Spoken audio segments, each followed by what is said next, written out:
Gloire à Dieu. Nous sommes debout pour honorer la parole de Dieu. Nous sommes dans le livre de Genèse, chapitre 37. Nous allons lire le verset 2 jusqu'au verset 11e.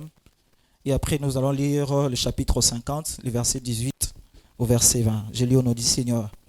La parole de Dieu déclare: Voici la postérité de Jacob. Joseph, âgé de 17 ans, faisait paître le troupeau avec ses frères. Cet enfant était auprès de fils de Bial et de fils de Zilpa, femme de son père. Et Joseph rapportait à leur père leurs mauvais propos.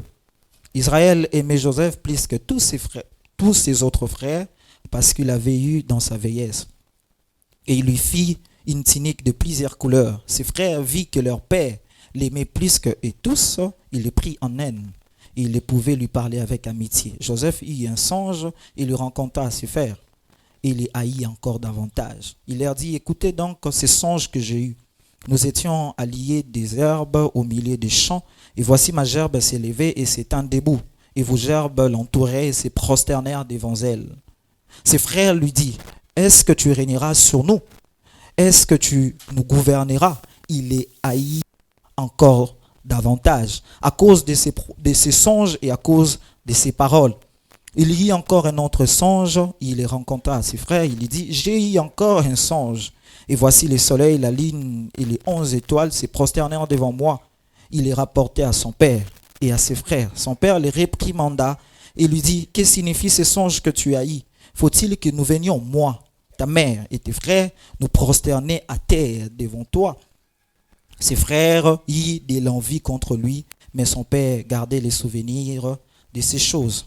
Rapidement, Genèse chapitre 50, le verset 18 au verset 20. La parole de Dieu déclare: Ses frères virent eux-mêmes se prosterner devant lui, et il dit: Nous sommes tes serviteurs. Joseph leur dit: Soyez sans crainte, car je suis à la place de Dieu. Vous aviez médité à me faire du mal, Dieu l'a changé en bien pour accomplir ce qui est arrivé aujourd'hui, pour sauver la vie à un grand nombre de peuples. C'est la parole de Dieu. Gloire à Dieu, nous pouvons nous asseoir. Je suis tellement dans la joie de nous retrouver encore une fois ce matin. Prouve qui témoigne énormément que nous avons bâti le Sina nous yoté. Parce que la Bible nous dit: pour tous ceux qui vivent, il y a encore de l'espoir.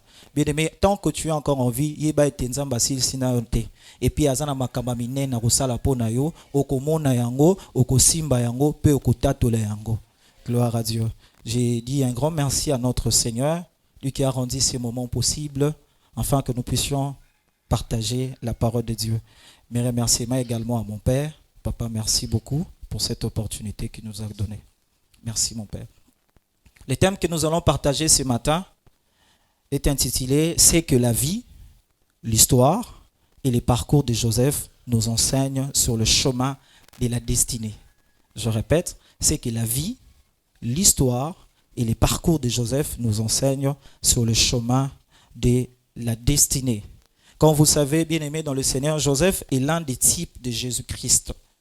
Et quand on parle d'un type de Jésus, dans le contexte chrétien, lorsqu'on dit que quelqu'un est un type de Jésus, cela fait référence à des personnes, à des objets, à des événements, à des lieux et puis à des symboles de l'Ancien Testament qui fait référence ou encore qui fait la préfiguration de notre Seigneur Jésus-Christ. C'est-à-dire, quand on dit que quelqu'un est un type de Jésus, c'est-à-dire on fait allusion à tout personnage biblique, à tout lieu, tout événement qui parle de notre Seigneur Jésus-Christ d'une manière directe ou d'une manière au travers de sa vie. Et Joseph que nous allons apprendre ce matin a des points communs avec notre Seigneur Jésus-Christ. Premièrement, de la même manière que Joseph a été vendu par ses propres frères à un prix d'argent, notre Seigneur Jésus-Christ également a été vendu par un de ses disciples qui se nommait Judas. Judas également avait pris de l'argent et qui avait livré notre Seigneur Jésus-Christ. Le deuxième point commun qu'il y a entre Joseph et notre Seigneur Jésus-Christ, c'est que Joseph fut jeté en prison sans pour autant faire du mal. Joseph était amené en prison alors qu'il n'avait fait aucun souci alors qu'il avait fait aucun mal. Dans Genèse chapitre 40, le verset 15, lui-même était en train de le dire. La Bible nous dit, car j'étais enlevé du pays des Hébreux et ici même je n'ai rien fait pour être mis en prison. On sous-entend que Joseph était en prison alors qu'il n'avait rien fait du mal. Pareil avec notre Seigneur Jésus-Christ. Notre Seigneur et notre Maître, il a été condamné, il a été crucifié alors qu'il n'avait absolument rien fait de mal. Jean chapitre 18, verset 38, j'aime la version sommaire qui les détaille assez clairement. La Bible nous dit, là-dessus, il alla de nouveau trouver les Juifs et leur dit, en ce qui me concerne, je trouve chez cet homme, c'est-à-dire Jésus, aucune raison de les condamner. Deuxièmement, nous voyons également et Joseph et Jésus, ils ont connu quelque chose de mal alors qu'ils n'avaient absolument fait aucune mauvaise chose. Et la troisième des choses qui fait que Joseph et notre Seigneur Jésus-Christ aient encore un point commun, qui fait de lui un type de notre Seigneur, c'est que Joseph, après avoir été humilié, après avoir été rejeté, après avoir été vendu, après avoir été accusé faussement et même mis en prison, la Bible nous dit que Dieu l'avait élevé. Il l'avait tellement élevé au rang de premier ministre, à telle sorte que Pharaon, nous le verrons plus tard. Pharaon même dit, il y a personne ne peut me séparer, il y a seulement moi qui serai élevé à part au-dessus de toi. C'est-à-dire, Joseph, après avoir connu toutes ces choses, après avoir connu tous ces forfaits, l'Éternel avait fait en sorte qu'il soit élevé. Pareil avec notre Seigneur, pareil avec notre Maître. Après avoir été fouetté, après avoir été rabaissé, après avoir été humilié, après avoir été crucifié, la Bible nous dit qu'il a reçu le nom qui est élevé au-dessus de tous les noms. Afin qu'au nom de Jésus, tout genou fléchit, que ce soit dans les cieux, que ce soit sur la terre, que ce soit sous la terre. Amen, amen. Et ce matin, nous allons apprendre un peu de Rachel, la mère de Jésus, et après nous allons voir les leçons que Joseph veut nous enseigner ce matin. Dans le livre de Genèse chapitre 29, le verset 31, la parole de Dieu nous parle que Rachel était une femme stérile, elle n'avait pas d'enfant. Imagine un peu, elle était dans un mariage, c'est-à-dire sa rivale qui était aussi sa sœur Léa, elle avait déjà des enfants, mais Rachel n'avait point d'enfants. Mais ce que j'aime, c'est dans Genèse chapitre 30, là où tout a changé dans sa vie. Genèse chapitre 30, le verset 22 au verset 24. La parole de Dieu nous dit, Genèse 30, 22 à 24, la Bible nous dit, Dieu se souvint de Rachel, il l'exauça, il la rendit féconde. Il devint enceinte et enfanta un fils. Il dit, Dieu a enlevé mon opprobre. Il lui donna le nom de Joseph en disant que l'Éternel m'ajoute un autre fils. Pendant ce temps-là, elle était stérile à l'époque. Mais à un moment donné, la Bible nous dit que Dieu se souvint de Rachel. Et bien aimé, lorsqu'on dit que l'Éternel se souvint d'une personne, il y a qui savait que Dieu avait oublié Rachel. Quand Dieu se souvint d'une personne, cela ne veut pas dire qu'il t'avait oublié. Parce que notre Dieu, il est omniscient, il connaît tout, il sait toutes choses. Mais lorsque Dieu se souvint d'une personne bien aimée dans le Seigneur, cela veut dire tout simplement la saison de ta visitation est arrivée. Lorsque Dieu se souvient d'une personne, cela veut dire tout simplement que le moment de ta bénédiction a sonné. Et lorsque Dieu se souvient d'une personne, cela veut dire tout simplement qu'il s'est décidé dans sa souveraineté de te faire du bien. Parce qu'au verset 24, la Bible nous dit automatiquement ce qui suit que, après avoir se souvenu de Rachel, l'Éternel a donné un enfant. Chose qu'elle n'avait pas. Chose qu'elle attendait le plus. Parce que dans un mariage, imagine un peu, vous avez autant d'années dans le mariage, mais vous en avez moins été. Et Dieu s'est souvenu d'elle et lui a donné un enfant. Dans le livre de Jérémie, chapitre 29, le verset 10, j'aime ce que l'Éternel dit aux enfants d'Israël alors qu'ils étaient en train dans Babylone. Il dit ceci dans Jérémie 29, 10. La Bible nous dit, mais voici ce que dit l'Éternel. Dès 70e année seront écoulées pour Babylone. Je me souviendrai de vous. Automatiquement, lorsque l'Éternel se souvient d'une personne, il dit, et j'accomplirai à votre égard ma bonne parole, en vous ramenant dans votre pays, en vous ramenant dans votre lieu. Bien-aimés, lorsque l'Éternel se souvient de nous, c'est pour qu'il nous fasse du bien. Je prie les Seigneurs ce matin qu'ils se souviennent de toi, qu'ils se souviennent de tes prières, qu'ils se souviennent de tes sacrifices, afin de te faire du bien. Et lorsque l'Éternel se souviendra de toi, c'est pour que tu puisses sourire, c'est pour que tu puisses changer d'histoire, c'est pour que tu puisses changer d'étape. Rachel était en train de pleurer, mais lorsque l'Éternel s'était souvenu d'elle, elle pouvait maintenant témoigner que Dieu l'a fait du bien. Et rapidement, lorsque l'Éternel s'est souvenu de Rachel, rapidement, il lui a donné Joseph. Et bien aimé, lorsque Joseph est arrivé, la Bible me dit ceci, la venue de Joseph, bien aimé dans le Seigneur, était un sujet de joie, était un sujet d'allégresse, était un sujet de paix, était un sujet de paix pour sa famille premièrement, et demain c'était également un sujet de joie pour le monde entier. Dans Genèse chapitre 30 que nous venons de lire, la version Semeur nous dit ceci, alors Dieu intervient finalement en faveur de Rachel. Il l'exauça et lui accorda la possibilité d'avoir des enfants. Verset 23, elle devint enceinte et donna naissance à un fils en disant, Dieu a enlevé ma honte. Dans d'autres versions, il dit, Dieu a enlevé mon nom propre. Bien aimé, lorsque Dieu te visite, l'une des premières des choses qu'il fait, il enlève la honte dans ta vie.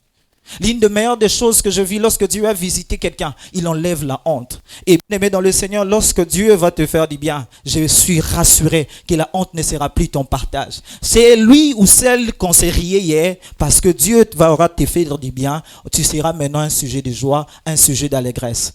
Que cela soit ton partage au nom de Jésus.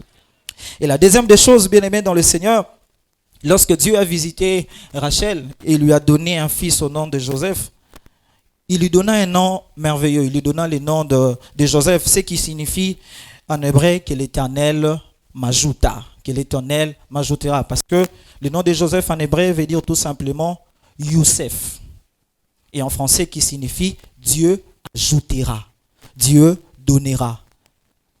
Lui-même le dira même dans le verset 24, il dit, et il lui donna le nom de Joseph en disant que l'Éternel m'ajoute un autre fils. Bien-aimés dans le Seigneur, la bénédiction que Dieu nous donne, elle n'est pas incomplète.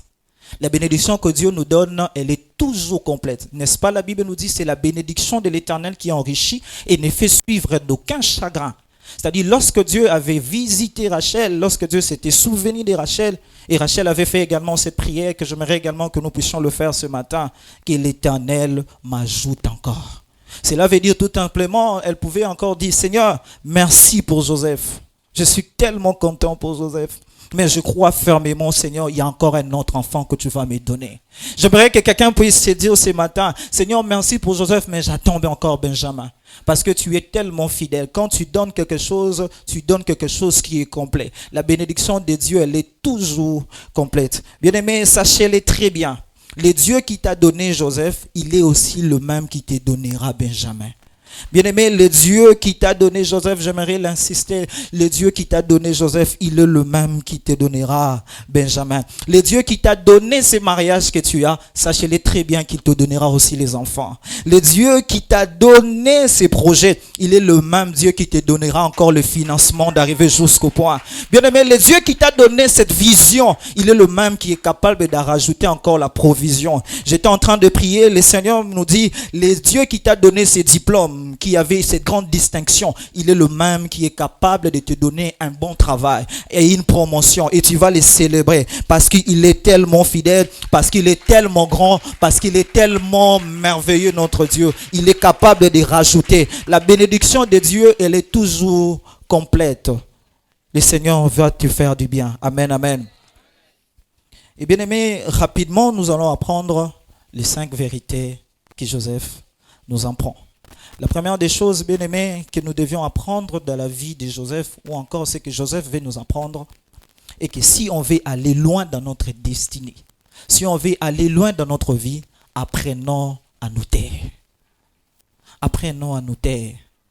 Dans le livre de Genèse, chapitre 34, le verset 4 à 8, nous avons vu comment est-ce qu'il y avait une succession de problèmes dans la vie de Joseph. C'est comme s'il ne comprenait pas trop la leçon. À chaque fois qu'il recevait une vision et qu'il partageait à ses frères, la première réaction que ses frères faisaient, il se mettait en colère. C'est-à-dire, plus il révélait ce que l'Éternel lui disait, plus la haine de ses frères s'augmentait. Frères et sœurs, tout le monde ne sera pas content de ta bénédiction. Tout le monde ne sera pas content de ce que Dieu fait dans ta vie. Tout le monde ne sera pas content. Tout le monde ne va pas t'acclamer bonnement. Apprenons à nous taire. Apprenons à ne pas exposer notre vie. Apprenons à ne pas exposer nos enfants. Apprenons à ne pas étaler notre vie. L'une des choses qui a créé des combats dans la vie de Joseph, c'était sa bouche. Parce qu'il ne savait pas se taire. Écoutez ce que l'Éternel nous dit dans le livre de 1 Samuel chapitre 10, le verset 14 à 16. C'est l'histoire de Saoul. Alors que les ânesses de son père étaient perdues et qu'il n'en retrouvait pas, son père l'envoya pour lui dire, va chercher les ânesses parce que c'était perdu. Prends un des serviteurs, allez chercher les ânesses. Et pendant qu'ils parcouraient, ils ont marché, ils n'ont pas en trouvé. Son serviteur a dit, je connais un homme de Dieu qui est dans le parage, celui qui est non seulement que tout ce qu'il dit va arriver, allons le voir.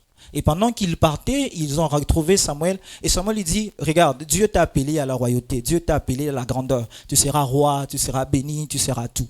Et il a dit, rentre rapidement dans ta maison parce que ton père va commencer à s'inquiéter de toi. Et maintenant, c'est là où nous sommes. 1 Samuel chapitre 10, le verset 14 à 16. La parole de Dieu nous dit, l'oncle de Saoul dit à Saoul et à son serviteur, où étiez-vous allés? Saoul lui répondit, chercher les ânesses, mais nous ne l'avons pas aperçu. Et nous sommes allés vers Samuel. L'oncle de Samuel reprit, rencontre-moi donc ce que vous a dit Samuel. Et Saoul répondit à son oncle, il nous a rassuré que les ânesses étaient retrouvées et il ne lui dit rien de la royauté dont on l'avait parlé Samuel. Le problème avec plusieurs de notre génération est qu'on veut tout exposer, on veut tout étaler. Le diable ne connaît pas tout, frères et sœurs. Mais souvent, il tire des informations dans ce que nous publions, dans ce que nous disons, dans ce que nous lançons. Bien-aimés, apprenons à garder notre vie calme. Amen, amen. Bien-aimés, pourquoi devons-nous nous taire? Pourquoi? Parce que pour éviter les combats, une des meilleures des choses qui nous aide à ne pas exposer notre vie, c'est pour éviter les combats. Deuxièmement, c'est pour ne pas équiper et informer nos ennemis. J'étais en train de le dire tantôt, c'est très souvent nous qui leur avons donné les informations en publiant et en parlant. Et pour finir, pourquoi devons-nous nous taire? C'est pour éviter la jalousie. Frères et sœurs, appelez à la grandeur, apprenons à nous taire. Amen, amen. La deuxième leçon que la vie de Joseph veut nous enseigner ce matin, c'est que tout ce que Dieu permet dans notre vie, c'est pour notre bien. J'étais en train de le dire, tout ce que Dieu permet dans notre vie, et surtout pour les enfants de Dieu, c'est pour notre bien. Dans le livre de Genèse chapitre 37, le verset 18 à 22. Genèse 37, 18 à 22. La parole de Dieu nous montre ces récits. La parole de Dieu nous dit, ils les virent de loin. Là, il parlait de Joseph pendant qu'il était en train de se rapprocher. Il les vit de loin et avant qu'il y près d'eux, il complotait de les faire mourir. Il s'est dit l'un à l'autre, voici les faiseurs de songes qui arrivent. Venons maintenant, tuons-le et jetons-le dans l'une des citernes. Nous dirons qu'une bête féroce l'a dévoré et nous verrons ce qui deviendront ces songes. Ruben attendit cela et il les délivra de leurs mains. Et il dit, ne les hontons pas la vie. Ruben leur dit, ne répandez point les sangs. Jetez-les dans cette citerne qui est au désert et ne mettez pas la main sur lui. Car il avait dessein de les délivrer de leurs mains pour le faire retourner dans la maison de son père. Ici, nous voyons un récit alors que Joseph venait vers ses frères. Il s'est approché de loin, ses frères commençaient déjà à se comploter. Ruben étant que l'aîné de la famille, il dit non, ne faisons pas ce mal. Et tout ça qu'on le garde. Et le verset 22, ce qui m'a étiqué également, Ruben avait dessein de le faire retourner à la maison. C'est une chose que Dieu ne voulait pas. Pourquoi? Parce que Dieu avait un plan au travers de ces trahisons de l'amener quelque part.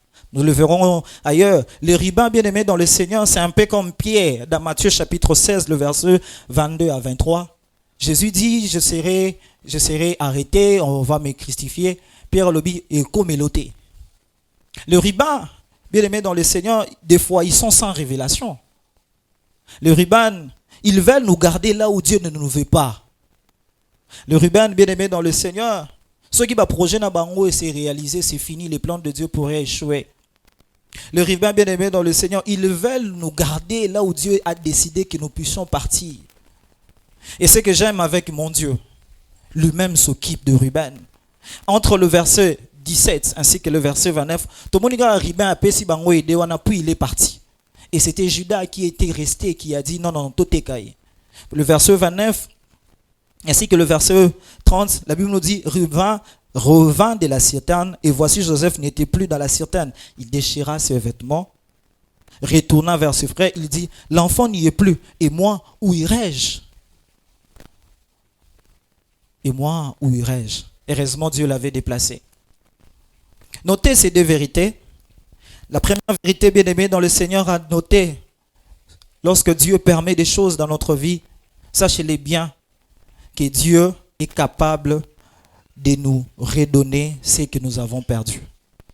Dieu est capable de nous redonner ce que nous avons perdu. En d'autres termes, Dieu peut permettre qu'on te ravisse ce qui est bien, car il a prévu ce qui est meilleur. Dieu peut permettre, Dieu peut accepter qu'on te ravisse. Pourquoi? Parce qu'il t'a prévu quelque chose de beaucoup plus grand que ce que tu as perdu. Bien aimé, dans le livre de Genèse que nous venons de lire tout de suite, le verset 23, nous voyons un exercice que ses frères l'ont fait. Lorsqu'ils ont vu Joseph, la première des choses qu'ils ont eu à faire, ils l'ont dépouillé de sa tunique de plusieurs couleurs. La première des choses que ses frères l'ont fait, bien aimé, Joseph aimait tellement cet habit.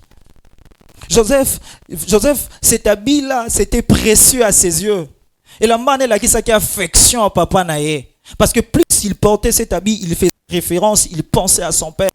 Et on l'avait dépouillé de cela. On l'avait privé de cela. Certainement, il était en train de pleurer. Certainement, il avait trop mal. Mais c'est que lui ne savait pas. C'est qu'également ses frères ne savaient pas. En ravissant cet habit, Dieu l'avait prévu un habit beaucoup plus glorieux dans l'avenir. Bien aimé, j'aimerais que tu arrêtes de pleurer. Dieu t'a préparé quelque chose de meilleur que ce que tu as perdu. Dieu t'a préparé quelque chose de meilleur. Dites-toi dans ton cœur. Aujourd'hui, je l'ai perdu. Oui, j'ai mal. J'ai perdu ce travail. Ce travail qui me nourrissait. Ce travail qui me faisait du bien. Tu es en train de pleurer. Sache-le très bien. Dieu t'a prévu quelque chose de meilleur.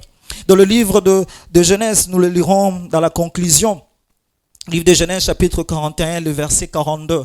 Lorsque Joseph se rapprocha de Pharaon, l'une des premières des choses qu'il fait, il est revêti d'un habit de félin. Il est revêti d'un habit de félin. L'habit que Pharaon avait donné à Joseph, c'était un habit de pouvoir. C'était un habit d'autorité.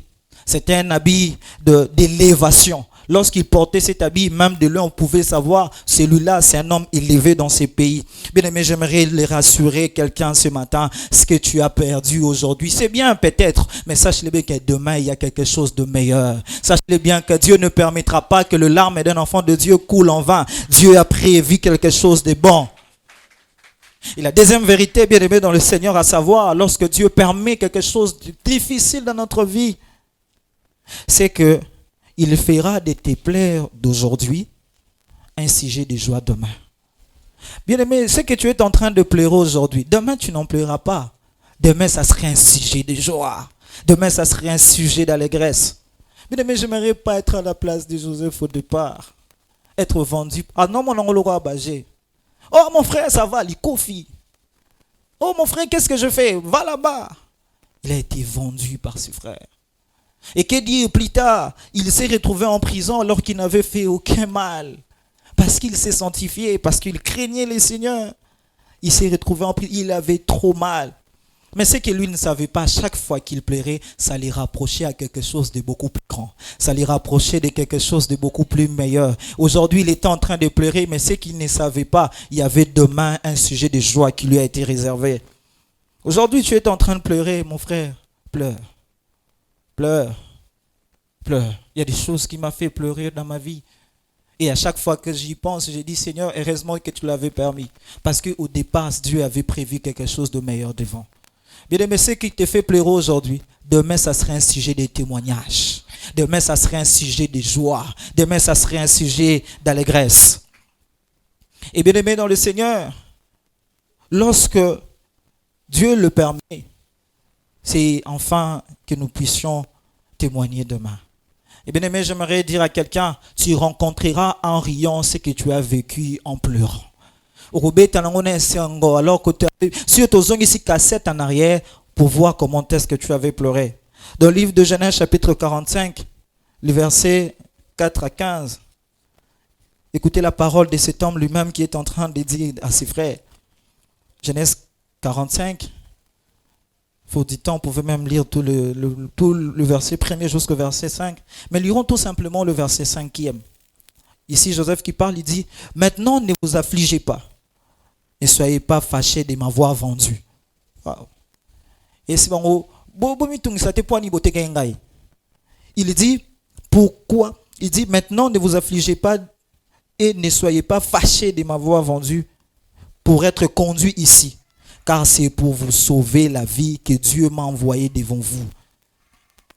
Bien-aimé, ce qui te fait pleurer aujourd'hui sera pour toi un sujet de joie. Au début de ma foi chrétienne, j'ai rencontré cette histoire qui a changé ma vie. Il y avait un missionnaire qui est allé prêcher la parole de Dieu au niveau du village. Il a amené toute sa famille, il a amené sa femme ainsi que tous ses enfants. Arrivé au village, il a connu une résistance énorme. Vous savez, les chefs coutumiers, mais lui, rempli de l'esprit avec une conviction vivable, il faut qu'Aranate, Dieu m'a envoyé ici. Et pendant qu'il est allé faire cette mission, il a laissé sa femme ainsi que ses enfants à la maison. Lui, il est parti faire cette mission.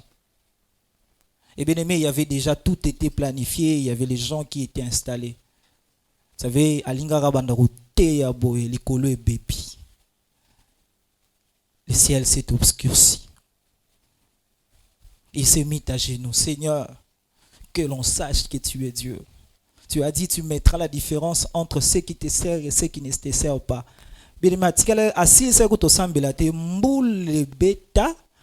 À telle sorte qu'il n'a même pas pu gagner même une seule âme. Pour lui, c'était vraiment de l'échec. Il rentra à la maison abattu. Dieu, tu m'as déçu. Tous ces jeûnes que je fais pour voir ça. Frère, c'est que j'aime avec mon Dieu. Il n'était même pas arrivé à la maison. Il a vu le même chef coutumier se mettre à genoux pendant qu'il entrait. Lui, il ne comprenait pas. Comment ces gens qui s'opposaient à moi, ils se sont mis à genoux, commençaient à dire, tu es un Dieu. Eh bien, mais c'est que lui ne savait pas.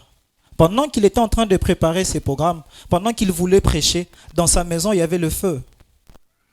Je ne sais pas comment ça s'est passé. Peut-être les enfants, peut-être la femme montent banzo pela. Et au niveau du village, il n'y avait pas moyen qu'il y ait de l'eau assez rapidement pour jeter, pour éteindre le feu. Et c'est que Dieu a fait, au même instant qu'il y avait le feu, il y a une forte pluie qui est descendue et il a tué le feu. Ce qui était pour lui un sujet de tristesse. Au même moment, il s'est mis à genoux, lui dit, Dieu, tu es fidèle. Bien aimé, j'aimerais te rassurer. Ce qui te fait pleurer aujourd'hui sera pour toi un sujet de joie. Il a gagné des âmes sans pour autant prêcher. Là-bas, il avait préparé toute une prédication. Mais là-bas, Dieu s'est manifesté puissamment. Les chefs coutumiers se sont mis à genoux. Tu as dit, bien aimé, ce qui te fait pleurer aujourd'hui, demain, ça serait pour toi un sujet de joie. Est-ce que quelqu'un peut m'aider à dire amen? La troisième leçon rapidement que la vie de Joseph nous enseigne, c'est que si tu veux aller loin dans la vie, dans ton ministère, dans ta marche, dans tout ce que tu fais, vis et marche dans la sanctification. Vis et marche dans la sanctification. Genèse chapitre 39, le verset 7 à 10. La parole de Dieu nous dit, après ces choses, il arriva que la femme de son maître porta les yeux sur Joseph. Il dit, couche avec moi. Il refusa et dit à la femme de son maître, voici mon maître ne prend avec moi connaissance de rien dans la maison. Et il a remis entre mes mains tout ce qui lui appartient. Il n'est pas plus grand que moi dans cette maison. Il n'a rien interdit excepté toi parce que tu es sa femme. Comment ferais-je aussi un grand mal et pécherais-je contre Dieu? Quoiqu'elle parlait tous les jours à Joseph, il refusa de coucher auprès d'elle, d'être avec elle. Bien-aimés dans le Seigneur, ceux qui me connaissent, ils le savent, j'aime toujours le dire et je le dirai toujours, sans une vie de discipline, oublie la grandeur. Sans une vie de discipline, bien-aimé dans le Seigneur, oublie la grandeur. La sanctification et la consécration sont les clés qui vont t'aider à aller devant dans la vie. La sanctification et la consécration sont les clés qui vont t'aider à aller devant. Mon pasteur me dit toujours ces deux vérités que je l'ai appris. On dit toujours que Dieu, devant le péché, il n'y a pas des hommes forts, il n'y a que des hommes prudents. C'est ce que Joseph a fait, il a fui, il est parti. La deuxième des choses que mon père me dit toujours, toutes les portes ouvertes ne sont pas forcément ouvertes par Dieu. Joseph a eu occasion, bras droit et moi si chef. Il allait quitter, si c'était les hommes, il allait quitter entre devenir être esclave et être tout proche de la femme de son maître. Mais il a dit, je ne le ferai pas. Il a dit, je n'en commettrai pas ces choses. Je me suis posé la question, moi, si on a nini navia Joseph, qu'est-ce qu'il cherchait? Pourquoi il courait tous les jours derrière la femme de Joseph? J'ai reçu des réponses. La première réponse, parce que Joseph était beau. Tout simplement. Parce que Genèse chapitre 39, verset 6 nous en parle. Joseph était beau. Deuxièmement, pourquoi est-ce que la femme de Potiphar courait chaque jour dans la vie de Joseph? Parce que Joseph avait une grande destinée. Je suis sûr, je suis vraiment sûr, Papa Patrick, je suis sûr, si Joseph avait tombé avec la femme de Potiphar, il n'allait jamais devenir Premier ministre. Jamais. Il n'allait jamais atteindre la grandeur. Il n'allait jamais atteindre le niveau que l'Éternel avait appelé. Mais ça me fait tellement du mal de voir comment est-ce que des foyers sont détruits à cause de l'indiscipline sexuelle. À cause d'une faiblesse, à cause d'une erreur, beaucoup de vies ont été détruites. J'ai vu des familles être déséquilibrées parce que l'un des partenaires s'est méconduit. Je vis la vie de la famille du roi David dans le livre de 2 Samuel chapitre 11. Pendant qu'il a tombé avec Bathsheba, l'Éternel dit, je te pardonne, mais l'épée ne s'éloignera pas de ta maison. Bien aimés, soyons des hommes et des femmes disciplinés. Serviteurs de Dieu, hommes et femmes, jeunes dans le ministère, je nous en supplie, ne détruisons pas notre vie à cause d'un plaisir de quelques minutes. Je nous en supplie, je nous en prie. Les mariés qui sont en ces lieux, sachez-le bien que la sécurité de votre femme dépend de votre conduite. Femmes mariées en ces lieux, sachez-le très bien, la sécurité, la vie de votre foyer dépend de la manière dont vous vous comportez. Je prie le Seigneur qu'à la vie éternelle, que nous trouvons des hommes et des femmes disciplinés, qui diront non, moi je suis marié, je ne le ferai pas. Qui diront non, moi je me garde, je ne le ferai pas. C'est possible, bien-aimé. C'est possible de vivre autant d'années dans les mariages et rester fidèle. Cette phrase fidèle à Koufa, ce n'est pas biblique, ce n'est pas de Dieu. Il y a des hommes qui peuvent se garder. Ils sont là, bien-aimés dans le Seigneur. Et vous pouvez en devenir en se disciplinant, en se gardant. L'avenir de votre foyer en dépend de votre manière de marcher. Ne détruisez pas, Dieu a prévu quelque chose de merveilleux. Ne le cédez pas à cause d'un plaisir. Si Joseph a dit, bon, occasion, je le fais une fois, il allait être rattrapé, il allait être tué, il ne serait jamais, jamais, jamais, jamais arrivé à la grandeur. Quatrième leçon, et puis nous allons chuter et clôturer. En lisant ces passages, j'ai beaucoup aimé. La parole de Dieu nous dit dans le livre de Genèse chapitre 39, les 5 premiers versets, et puis je vais donner la quatrième leçon. La parole de Dieu nous dit, on fit descendre Joseph en Égypte, et Potiphar, officier du Pharaon, chef de garde, l'Égyptien l'acheta des Ismaélites qu'il avait fait descendre. Le verset 2, la Bible nous dit, l'Éternel fit avec lui, c'est-à-dire avec Joseph, et la prospérité l'accompagna. Il habita dans la maison de son père, son maître, l'Égyptien. Son maître vit que l'Éternel était avec lui et que l'Éternel faisait prospérer entre ses mains tout ce qu'il entreprenait. Joseph trouva grâce aux yeux de son maître, qu'il employa en son service, l'établit sur sa maison et lui confia tout ce qu'il possédait. Le verset 5. Dès que Potiphar eut établi sur sa maison et sur tout ce qu'il possédait, l'Éternel bénit la maison de l'Égyptien à cause de Joseph. Et la bénédiction de l'Éternel fit sur tout ce qu'il entreprenait, soit à la maison, soit au champ. La quatrième leçon à noter, à écrire, lorsque nous marchons avec Dieu, il nous distinguera partout où nous nous trouvons. Il nous distinguera partout où nous nous trouvons. Bien-aimés, lorsque nous marchons avec Dieu, il est vrai, tout ne sera pas rose. Il est vrai, lorsque nous marchons avec Dieu, on peut connaître des moments difficiles. Il est vrai, lorsque nous marchons avec Dieu, on peut pleurer. Mais bien aimé, dans le Seigneur, une chose est sûre, lorsque Dieu est notre allié, lorsque Dieu est notre appui, le succès sera notre partage, la réussite sera notre compagnon, le bonheur et la grâce sera à notre côté. Et dans Genèse chapitre 30, le verset 20 à 23, Genèse chapitre 29, verset 20 à 23, la parole de Dieu nous dit, il prit Joseph et il le mit dans la prison, le lieu où le prisonnier du roi était enfermé, il fit là en prison. L'Éternel fit avec Joseph. Il étendit sur lui sa bonté. Il le mit en faveur aux yeux du chef de la prison. Et le chef de la prison plaça sous sa surveillance tous les prisonniers qui étaient dans la prison. Et rien ne se faisait que par lui. Le chef de la prison ne prenait aucune connaissance de ce que Joseph avait en main parce que l'Éternel était avec lui. Et l'Éternel donnait de la réussite à ce qu'il faisait. Et également devant Pharaon, dans le livre également de Genèse chapitre 41, verset 38, ici le Pharaon dit cette phrase qui m'a le plus touché, il dit « Trouverons-nous un homme comme celui-ci ?» ayant en lui l'esprit de l'Éternel, c'est-à-dire ayant en lui la présence de Dieu, ayant en lui Jésus-Christ de l'Ancien Testament, ayant en lui Dieu qui marche avec lui. Bien-aimé dans le Seigneur, Pharaon même a reconnu que Joseph marchait avec l'Éternel. Bien-aimé dans le Seigneur, parce que Joseph marchait avec Dieu, premièrement, il a trouvé grâce aux yeux de Dieu ainsi que aux yeux des hommes partout où il passait.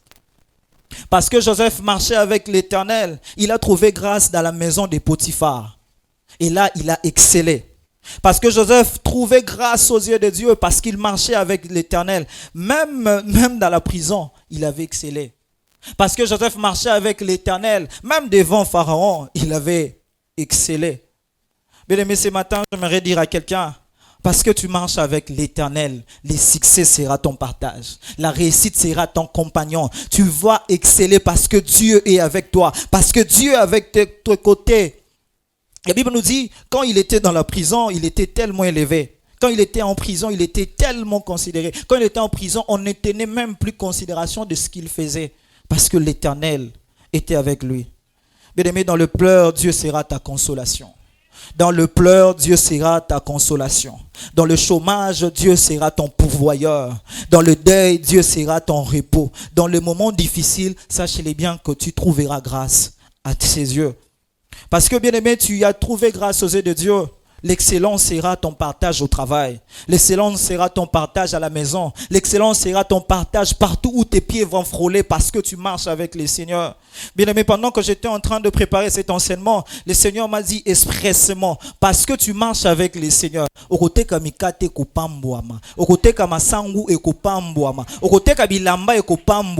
Parce que la Bible nous dit ceci, parce que Joseph marchait avec l'Éternel, la prospérité l'accompagna. La prospérité était son partage. Tout ce qu'il faisait lui réussissait parce qu'il marchait avec le Seigneur. Bien aimé, quand tu marches avec l'Éternel, il faut marcher comme un jeune lion parce que tu es en toi celui qui est capable de faire prospérer ce que tu as. Il est capable de créer même Zéla où il n'y en avait jamais eu auparavant. Et si quand même Zéla qui désert, même si ça ne fleurissait pas, parce que tu marches avec l'Éternel, il est capable de fleurir même quelque chose qui était enfermé. C'est ce que Dieu fait, c'est ce que Dieu promet.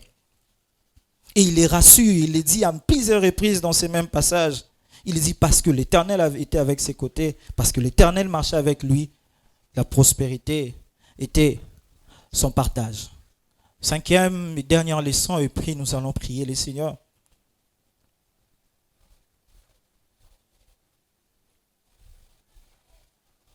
Genèse chapitre 37, le verset 2. La parole de Dieu nous dit, voici la prospérité de Jacob, Joseph, âgé de 17 ans. Il faisait paître le brebis avec ses frères. Et cet enfant était auprès des fils de Béel et des fils de Zilpa, femme de son père. Et Joseph rapportait à leur père leurs mauvais propos. Israël aimait Joseph plus que tous les autres frères parce qu'il l'avait eu dans la vieillesse et les filles une cynique de plusieurs couleurs.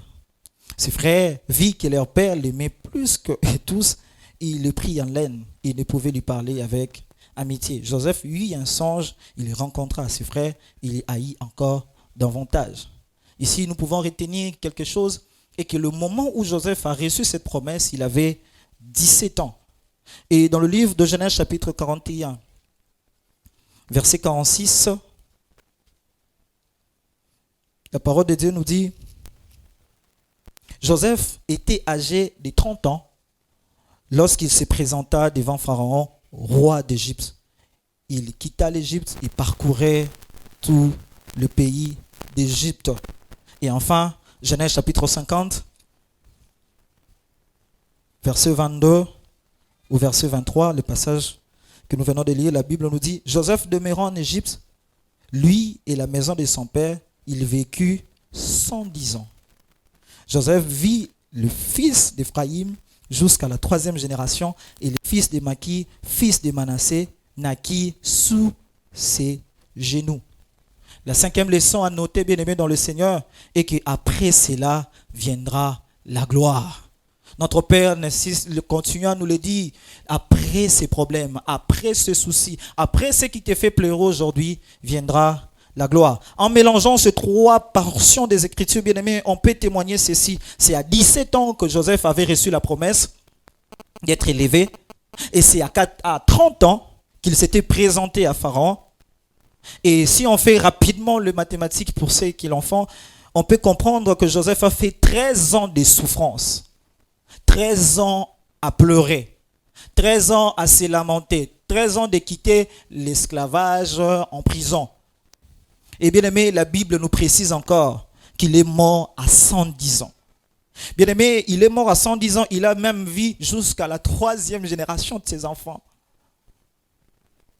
Bien aimé, cela veut nous dire quoi tout simplement? Cela veut nous dire des choses. Premièrement, le temps de gloire sera plus grand et plus glorieux que les années de la souffrance. Je pensais que je disais à quelqu'un, le temps de gloire sera plus grand, plus glorieux, plus lent, plus magnifique, plus excellent que le temps de souffrance. Oui, Joseph a connu 13 ans de pleurs. Il a connu 13 ans de souffrance. Il a connu 13 ans où il ne savait pas qu'est-ce que c'est sa vie. Il a connu 13 ans où on l'avait même oublié en disant même une prophétie à quelqu'un.